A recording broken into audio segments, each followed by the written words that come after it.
there is a competitor 4 tenths down, Yes. and you want to make sure that you are giving them, the customer, more information Yes. than they would give the Yes. customer. So we're talking about pricing. We're talking about maybe scheduling, a little maybe bit of a schedule. timelines, Yeah. maybe things that everybody else will go, well, let's have an appointment and see. Or, well, I can't give you an exact price. I have to see it. It's like, no, you can. You can give me a range. When somebody says, what's the price? The very next thing out of your mouth better be the price.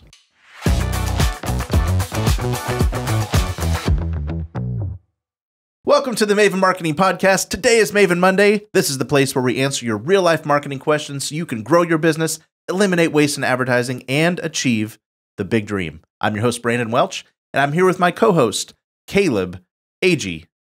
Agee for sure. An original Frank and Maven gangster. Wow. We are 10 years old this month, Wow. and we have been helping businesses all across America for the last decade do the things we just talked about. Be confident in their growth, eliminate waste in advertising, and achieve the big dream. Yes. So I told you a couple weeks ago, we surpassed 1,000 YouTube subscribers. We've doubled it. We are over 2,000 subscribers now, and we're keeping going. Guys, we're going to hit 10,000 before March, I think. Thank you, because you're one of them. So thank you for listening. Thank you for subscribing. We're having a wild time. For those of you who don't know who we are, if this is your first time listening in as a subscriber, we are just bananas about growing small businesses. Yes. And let's talk about small businesses for just a second. Small businesses employ over 60 million Americans. They're literally half of the private sector jobs that exist in this country. Think big corporations, people think climbing that ladder. No. The real stuff often exists at Small Business America. Over the last 15 years, small businesses like you have accounted for over 62% of the job growth in this country, and you are responsible for a third of the nation's exports. Wow. Crazy, right? International exports. So small ain't small. Yeah. I prefer to call them family businesses, but if you are anywhere in that category of a couple hundred employees, anywhere between $100 million in revenue down to $1 million in revenue, you are considered a small business. And we are all about helping you find more customers, better customers, making a bigger impact in your community, avoiding expensive mistakes, improving your profits, improving your sales, improving your culture, avoiding waste in advertising, and doing ultimately what we call building a legendary business. So we are so glad to have you. We are so proud that you're listening to this channel, and we are doing everything we can to make your life better. And with that, we have a very practical topic today. Yes. That early in the year, a lot of people are thinking. Yeah. Trade shows. Trade shows. It's the season. It doesn't matter if you're in a community retail type business, or if you're in a service-based business, or a home improvement business, or even an industrial type business. You've probably at least been invited to a trade show. Yep. And if you're going to do that, we actually believe in them. It's a very good way to get in front of customers and make an impact that could possibly last throughout the next year or two. Yes. We're going to talk about some ways to get a lot of attention at your trade show booth. We've got 7 tactics for you guys today. Bring it on.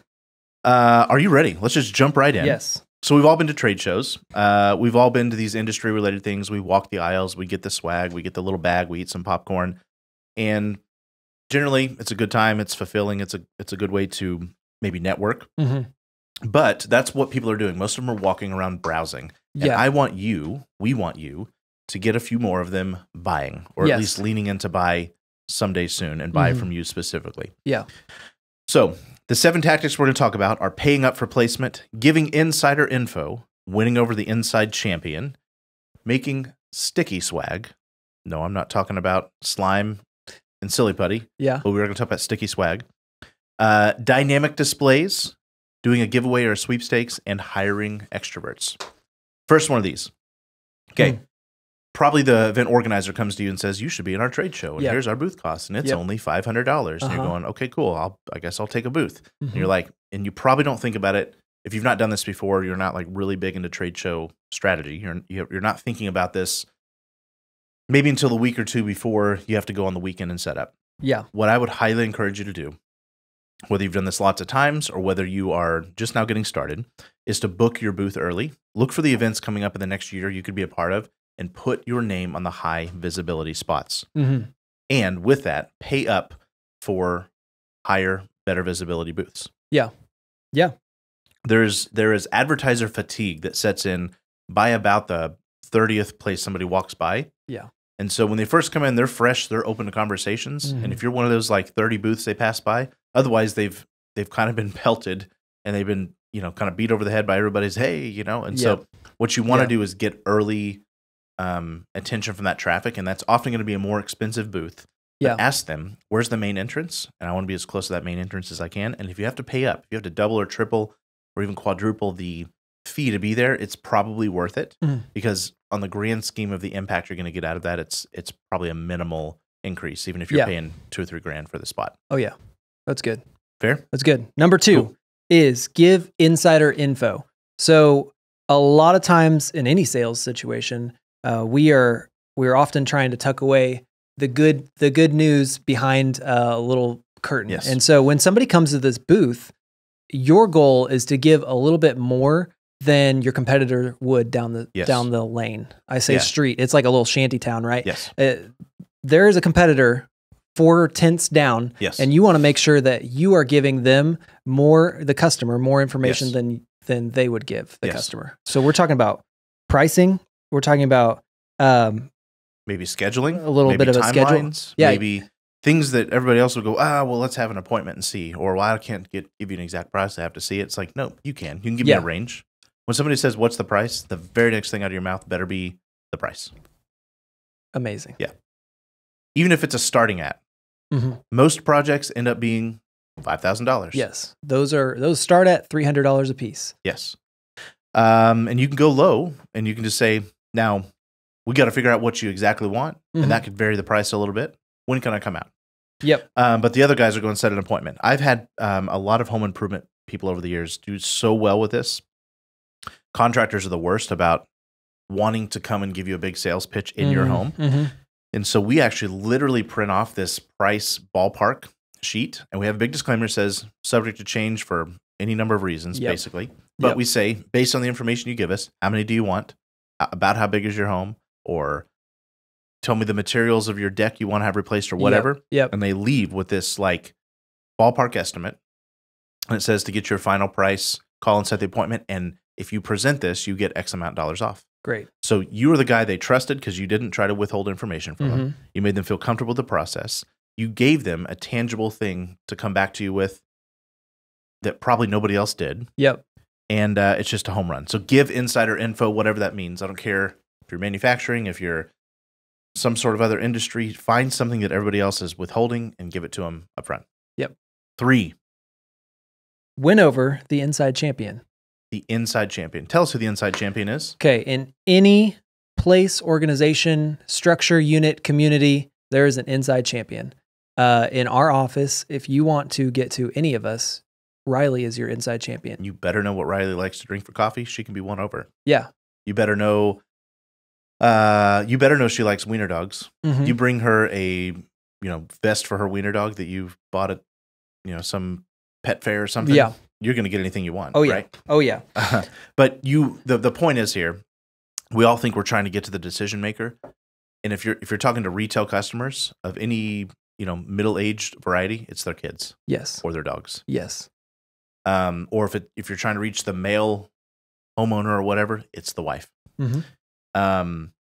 Win them over. So don't just make your booth appeal to this super, staunch decision maker. Your idealistic decision maker. Yes. I'm thinking of some of our manufacturing clients who would be trying to win over the engineer. And it's like, definitely have something for the engineer, but also what about the salesperson or the project manager who may have got to tag along on the trip? Yeah. And you do something really cool for them. Give them a planner or something. We're going to talk about swag that you can give in just a second. But one of the most brilliant things I have to say so myself, that I accidentally came across. I used to own a window company, home improvement company, and we would do these trade shows. And it's like what we're talking about. There was this kind of how I learned this stuff. The first time I did it, I didn't know any better, and I was in like the third room over, and we weren't getting very much traffic. And I stepped out to get like a drink or something, and I walked and I saw this line. I'm like, where in the world is this line going to? And there's a couple thousand people there at least, and this line is going and going and going and going. And I get to the front of it, and what's in the front of that line? A balloon clown. Okay, I actually originally called this tip "hire a clown," but so this guy's sitting there, and every parent that drug their poor kids to this home expo Yeah. Had to stop off and get him a $8 little balloon, right? Yeah. And so I'm thinking, how can I use this? Yeah. And so I went up to the guy. I stood in the line, went up to the guy, and I said, do you have to be sat right here? He goes, not really. He goes, they just let me set my stuff up. And I said, I'll give you $500 if you'll come up to my booth. And you make as many balloons until the $500 is over, and then we'll talk. Yeah.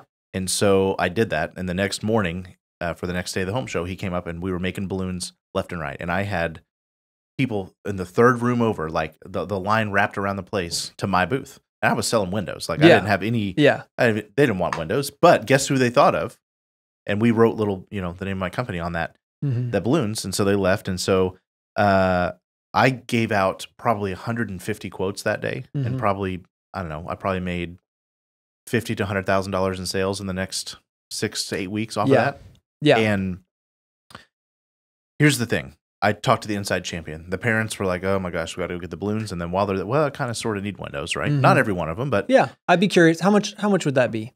And then you were able to give them that ballpark estimate, and they're walking away with an idea. I sold the company, but 2 or 3 years later, there's people probably still thinking of that moment, right? So went over the inside champion. For you, that could look like, what if you did one of those photo booths where people could come take silly pictures? They're out with the family. Why not? What if you did karaoke, if they'd let you do some sort of karaoke contest? What if you had a piano player or a guitar player in your booth? That'd be fun. What if you had some sort of, drink station or coffees or something like that? And it's like, you're going, oh, that's expensive, but it's way less expensive than losing all that traffic and being another vendor in the place. Yes. And your enemy needs to be predictability and like information. You're not there to give information. You were there to make an impression. Yeah. And so do that and go as wacky as you can. Yes. So we came up with karaoke photo booth, giving away certain experiences or drawings. We'll talk about that in a second. Yeah. But you need a reason for people to come. So yeah. Number 4 is called sticky swag. Speaking of things to give away. Okay. We've all gotten the ballpoint pen that sits in the drawer, and we don't ever stop to think about who gave us that pen. We've all gotten the stupid stress balls that they end up in the bottom of our kids' toy boxes, and we throw them away. Yeah. 3 years from now. When you move. Yep. Yeah. We've all gotten, folders and business cards. But when there's something when it's in your hand and you go, I'm going to use this. I'm thinking of a lumber company around here that for years gave away tape measures and yardsticks. And it's like, go get the yardstick. And everybody knows where they got that yardstick, and it had their name on it. Yeah. It was brilliant, right? Yes. Practical swag. Yeah. This is going to maybe depend on your budget a little bit or industry, but I would say spend the extra money here as well and do something they're actually going to use. Cell phone chargers. Yeah. T-shirts that people will actually want to wear. They got to be cool T-shirts. They can't be like, all your garb and your logo. Hopefully you have a cool logo, but even if you did, it can't be like a big billboard. Yeah. Make that small, but make it like a T-shirt. They're going to put it on and go, oh, I love this thing, right? Yes. We're promoting. I'm swagalicious today. Swagalicious today. Yes, he is. We have brand new soft Frank and Maven hoodies. Hey, if you will subscribe to the Maven Monday newsletter and comment, hey, I subscribed. Everybody who subscribes and comments will be entered in a drawing for a sweatshirt. A hoodie. Sweatshirt. It's a hoodie, I guess. It's a hoodie. Yeah. It's legit. It's really nice. They were expensive. Dog toys. Talk about the inside champion and the swag. What if you gave dog bones or something that people are going to think of and you connected to their like emotional thing, right? A very practical water bottle or substantial drinkware. This is 50 pounds. I'm holding them in my hand right now. Yeah. This ain't no cheap coffee mug gets thrown in the back. I have given these away for years, and there's people we haven't worked with for years. They text me. I bet it happens every couple of weeks. Yeah. Man, this is still my favorite mug. Oh, yeah. They're either eating chili out of it or they're drinking coffee. Talking to you, Sonia. I'm talking to you, Ashley. They love it, and everybody loves a substantial thing. So go out of your way to find the substantial piece of swag. How about matches? We have Frank and Maven matches. They're behind you over there. Behind me. Yeah, I don't know. We call it the perfect match. Yeah. Candles, things that stick around a while. One of the things I did has been a big hit for a lot of our home improvement guys is that we give them there's this place we get this really good window cleaner from, and we have their logo made and put on this window bottle. Think about how long a bottle of glass cleaner sticks around. Yeah, that's great. Yes. Yeah.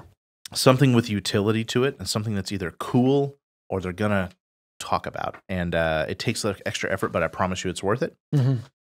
Caleb's going to tell you how we make awesome displays. This is number 5. Number 4 was 5. Sticky Swag. Number 5 is dynamic displays. So you can go get a, little vinyl banner with grommets in the corners and bungee cord that to the front of a table. Like all 98 other people. At the like everybody dinner. else.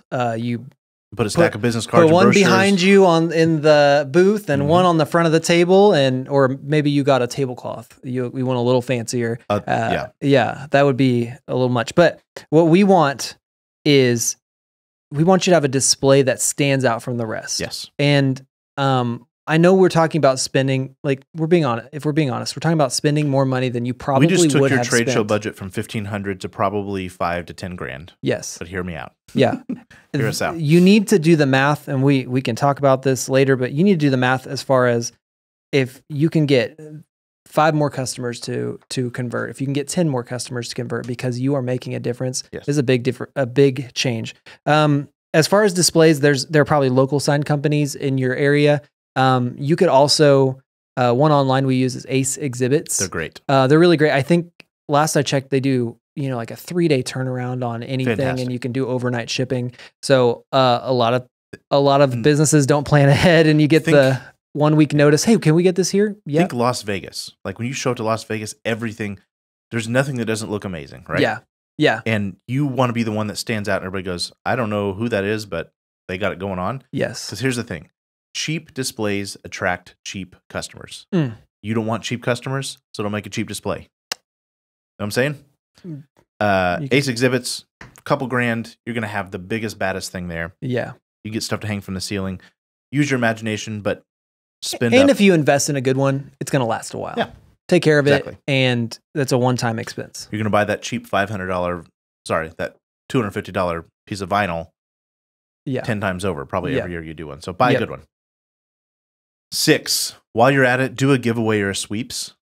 Give away something cool. Mm-hmm. Hopefully it's related to your product. Hopefully you can give a part of your product experience away, like a new roof or, gutters or whatever. And that way the entry to the contest indicates interest, and that's a list of people you can follow up with. Yes.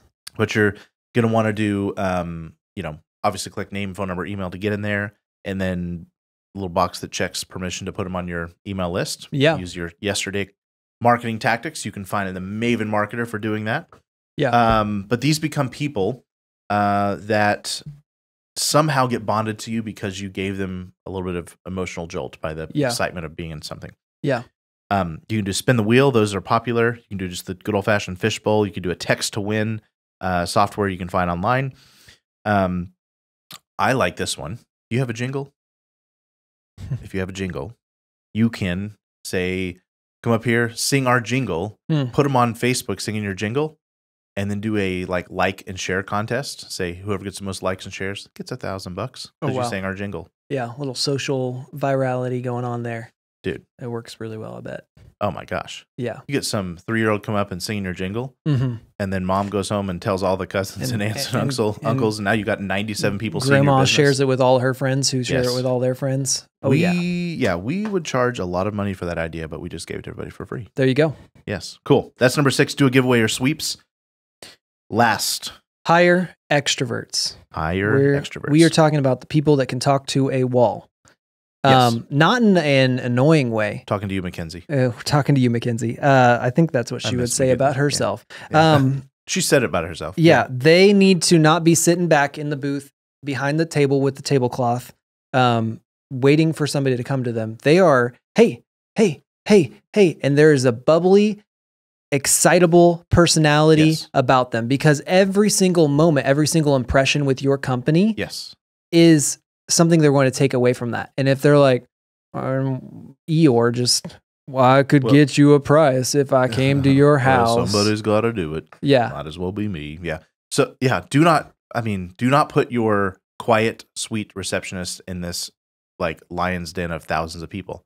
It's bad for her, bad for him, bad for you. You can't fake it for too long. You probably can fake it for an hour. Yes. But after the Red Bull wears off, after that tank runs out, then if that person is not enjoying what they're doing, Yes. talking to 1,000 people in a day, it will be so obvious on their face that they are not having fun anymore. I pegged the extrovert scale, and it's even tough for me by about hour 10 or 12. So hire multiple extroverts would be this tip. Yeah. And I will say this, we're heavily endorsing trade shows as a tactic for most businesses. Mhm. But if you do not have that extrovert, or if you cannot hire one, the worst thing you could do is a trade show. Please don't do it. It'll be a negative impression on your business, and I'd rather see you put the effort somewhere else. Last thing. All this means, do not leave your visitors without something, even if it's just a smile. Make their life better. Make them undeniably happier, more joyous, or better feeling by having encountered you in person at whatever trade show or event you're doing, and you will build future tomorrow customers, like we talk about, and you'll attract the ones that are already ready to do something today. Yeah. That was the 7 tactics. Quick review. Number 1, pay up for placement. Number 2, give insider info. 3, win over the inside champion. 4, buy sticky swag. 5, get dynamic displays. 6, do a giveaway or sweeps. And 7, hire extroverts. You guys are going to have an awesome trade show. You're going to have an awesome year. We will be back here every Monday answering your real-life marketing questions, because marketers who can't teach you why Are just a fancy lie. have a great week.